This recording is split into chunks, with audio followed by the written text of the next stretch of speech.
मित्रों, आप सबको मेरा प्रेम भरा नमस्कार। श्रीमद् भगवद गीता की जो गंगा है, उस गंगा में हम डुबकी लगाने की ओर धीरे धीरे बढ़ रहे हैं। गीता एक अद्भुत ग्रंथ है। उस ग्रंथ को आप समुद्र की तरह समझें।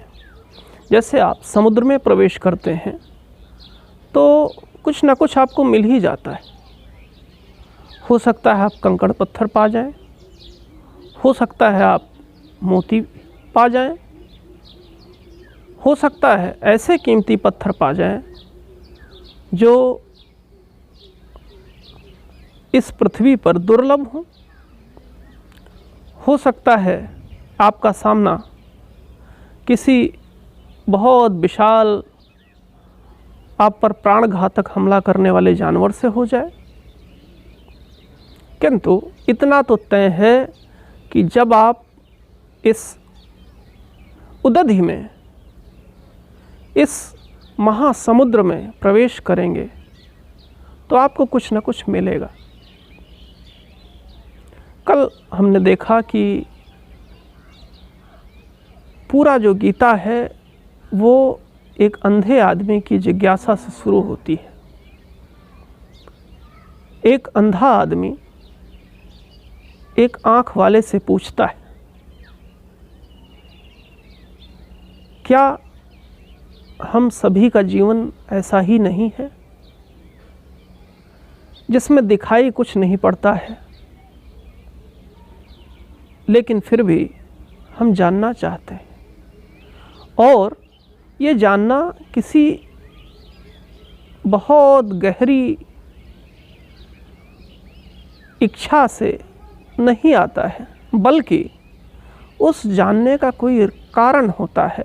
वह कारण बाहर मौजूद होता है। इसी पर आप थोड़ा ध्यान देंगे कि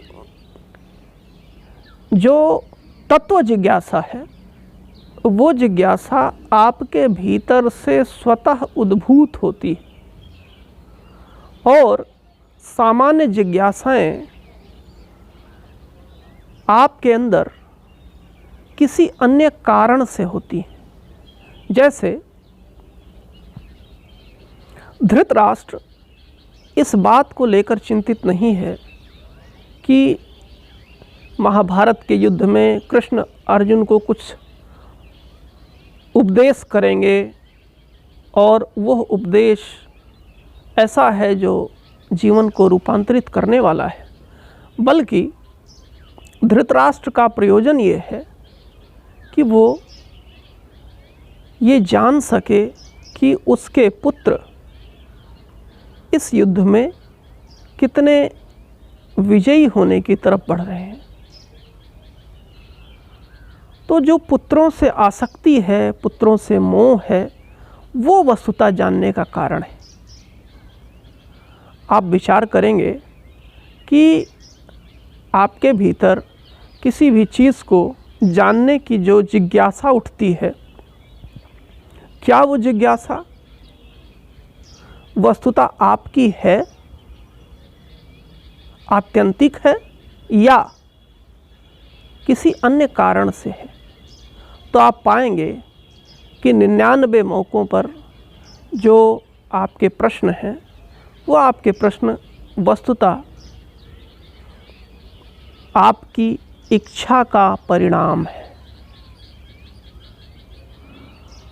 तत्व जिज्ञासा इसी मामले में भिन्न है। सारा जानना बाहर का जानना है, सारा ज्ञान बाहर का ज्ञान है, कुछ और होने की बात है, अपने में कुछ ऐड करने की बात है। लेकिन जो तत्व जिज्ञासा है, वो तत्व जिज्ञासा वस्तुतः अपने को ही खोज लेने की बात है। तो भगवद गीता में हम इस मार्ग का अवलंबन करेंगे जिससे हम मैं कौन हूँ, अपनी खोज का द्वार कैसे बने, इन सब विषयों में गहनता से हम प्रवेश करेंगे। तो पहले श्लोक को हमने देखा था कि धृतराष्ट्र संजय से पूछ रहे हैं कि इस धर्म क्षेत्र कुरुक्षेत्र में जो मेरे और पांडवों के पुत्र इकट्ठा हुए हैं युद्ध की इच्छा से, वे क्या कर रहे हैं। एक और प्रश्न उठता है कि कुरुक्षेत्र युद्ध का मैदान है, क्या ऐसे मैदान को धर्म क्षेत्र कहना उचित होगा? क्या यह धर्म का क्षेत्र है? यदि यह धर्म का क्षेत्र है तो अधर्म का क्षेत्र क्या होगा फिर?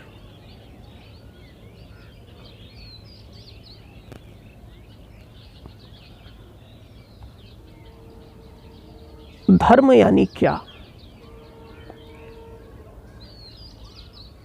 धर्म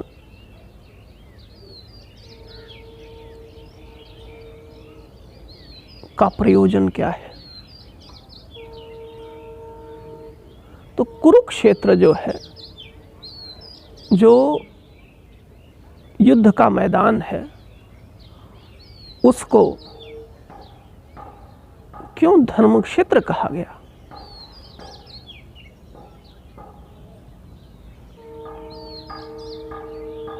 युद्ध को लेकर के भारत में एक परंपरा रही है।